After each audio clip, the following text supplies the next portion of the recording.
तो आज एक ऐसे विचार पर बात करते हैं जो हमारी हमारी पूरी बुनियाद में बसा हुआ है, अच्छा और बुरा। लेकिन जरा सोचिए, क्या हो अगर ये सब सिर्फ हमारे मन का बनाया हुआ एक खेल हो, एक ऐसी जेल जिसमें हम खुद ही कैदी हैं। चलिए आज इस गहरी पहेली को सुलझाने की कोशिश करते हैं। बचपन से जो पहली सीख हम सबको मिलती है वो यही तो है ना, कि भाई अच्छा बनो, बुरे से दूर रहो। और ये सीख हमारी रग रग में इतनी इतनी गहरी बैठ जाती है कि हम दुनिया को जैसी वो है वैसी नहीं देख पाते।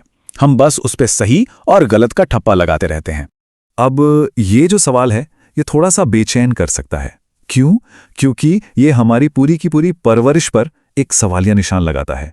सोचिए जरा, क्या हो अगर जिसे हम अच्छा बनना कहते हैं वही हमारी सारी बेचैनी की सबसे बड़ी वजह निकल आए। तो इस गुत्थी को समझने के लिए ना एक कहानी का सहारा लेते हैं। कहानी है राजा जनक की। एक ऐसे राजा जिनके पास कहने को तो सब कुछ था, सब कुछ, सिवाय एक चीज के, मन की शांति।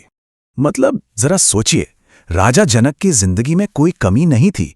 बाहर से तो सब कुछ बिल्कुल परफेक्ट था, एकदम न्यायप्रिय राजा, धर्म का पालन करने वाले, प्रजा भी बहुत सम्मान करती थी। लेकिन अंदर एक अजीब सा खालीपन था, एक खलबली मची हुई थी, जिसे ना तो महल की शानो शौकत भर पा रही थी और ना ही धर्म ग्रंथों का ज्ञान। और यही वो पहेली थी जो उन्हें अंदर ही अंदर खाए जा रही थी। और अपनी इसी बेचैनी का हल ढूंढते ढूंढते राजा जनक पहुंचे ऋषि अष्टावक्र के पास। और अष्टावक्र ने जो कहा ना, उसने तो राजा के पैरों तले से जमीन ही खिसका दी। उन्होंने बीमारी का इलाज नहीं किया, उन्होंने बीमारी को देखने का चश्मा ही बदल दिया। देखिए होता क्या है, हमें हमेशा यही सिखाया जाता है कि अगर जिंदगी में कुछ भी गड़बड़ चल रही है तो भाई अपने काम सुधारो, अपने कर्म बदलो, है ना। क्या सही है क्या गलत है, सारा का सारा जोर बस इसी एक बात पर होता है। लेकिन अष्टावक्र ने तो पूरी बाजी ही पलट दी।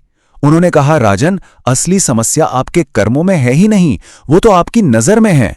आप जो कर रहे हैं वो मुद्दा नहीं है, आप जैसा देख रहे हैं ना, सारा खेल बस वहीं पर टिका है। और सच कहूं तो ये ही वो चाबी है जो सारे ताले खोल देती है। अष्टावक्र का कहना था कि ये जो अच्छा और बुरा, सही और गलत का तराजू लेके हम घूमते हैं ना, वो असल में दुनिया में है ही नहीं। ये तो हमारे दिमाग की उपज है, एक इन्वेंशन है। और जिस एक पल हम ये तराजू हाथ में उठा लेते हैं, उसी पल हम अपने ही मन के कैदी बन जाते हैं। तो फिर सवाल उठता है कि ये पाप आखिर है क्या? क्या ये किसी काम के अंदर होता है या फिर उस काम को जो हम नाम देते हैं उसमें होता है? चलिए जरा इस शब्द की परतें उधेड़ कर देखते हैं। ये जो प्रोसेस है ये समझना बहुत जरूरी है। ये दिखाता है कि अपराध बोध यानी कि गिल्ट बनता कैसे है। देखिए, सबसे पहले सिर्फ एक घटना होती है, बस एक एक्शन और कुछ नहीं। फिर हमारा दिमाग उस पर एक स्टिकर चिपका देता है, पाप का या गलत का। और फिर वो एक जज की तरह बैठकर फैसला सुनाता है। ये जो गिल्ट है ना, वो असल में उस घटना से नहीं बल्कि हमारे दिमाग के सुनाए हुए इस फैसले से पैदा होता है। अब इसका मतलब ये बिल्कुल नहीं कि नैतिकता बेकार है। अरे भाई, समाज चलाने के लिए नियम कायदे तो जरूरी हैं ही। लेकिन अष्टावक्र बस ये याद दिलाते हैं कि ये नियम समाज की सुविधा के लिए हैं, ये कोई कुदरत का परम सत्य नहीं है। और असली प्रॉब्लम तब शुरू होती है जब हम इस सुविधा को ही सच्चाई मान बैठते हैं। और जैसे ही हम इन सामाजिक लेबलों को परम सत्य मान लेते हैं, हमारे अंदर एक अदालत खड़ी हो जाती है। एक ऐसी अदालत जिसका दरवाजा सिर्फ अंदर से बंद होता है। जरा इस बात की गहराई को समझिए। हमारे अंदर एक 24/7 कोर्ट चलता रहता है, जहां हम ही मुजरिम हैं, हम ही वकील हैं और हम ही वो जज हैं जो सजा सुनाता है। अब आप खुद सोचिए, इस कोर्ट से कोई बरी हो भी तो कैसे सकता है? ये तो एक कभी ना खत्म होने वाली सजा है जो हम खुद को खुद ही देते रहते हैं। ये फर्क समझना बहुत ही ज्यादा जरूरी है। कुदरत सजा नहीं देती, वो सिर्फ परिणाम देती है, कॉन्सिक्वेंस। आग में हाथ डालने का परिणाम क्या है? हाथ का जलना। ये बस एक फैक्ट है, इसमें कोई अच्छाई या बुराई नहीं है। लेकिन हमारा मन इसे गलत काम की सजा का नाम दे देता है। हम एक सीधी साधी न्यूट्रल घटना को एक मॉरल ड्रामा बना डालते हैं। अब यहां पर मन में एक डर का उठना बड़ा स्वाभाविक है। वो डर ये है कि भाई अगर अच्छे बुरे सही गलत के ये सारे लेबल हटा दिए तो क्या दुनिया में जंगल राज नहीं फैल जाएगा, अराजकता नहीं मच जाएगी? और ये सवाल बिल्कुल जायज है कि अगर पाप और पुण्य का डर ही नहीं रहेगा तो फिर इंसान को कुछ भी गलत करने से रोकेगा कौन?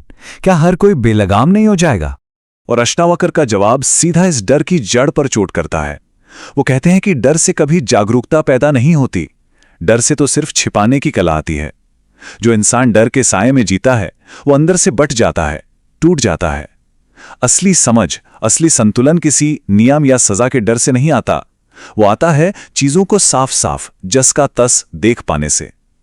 और जहां तक हिंसा की बात है, तो हिंसा आजादी से नहीं बल्कि अंदरूनी घुटन और दबाव से पैदा होती है।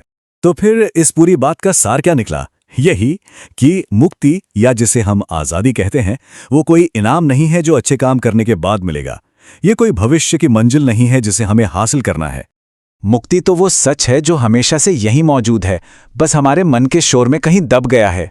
तो असली सवाल ये नहीं कि मुक्ति कैसे मिलेगी, असली सवाल ये है कि जब मन की ये अदालत बर्खास्त हो जाती है, जब अंदर का जज खामोश हो जाता है, तब पीछे क्या बचता है? उस गहरे सन्नाटे में क्या सुनाई देता है?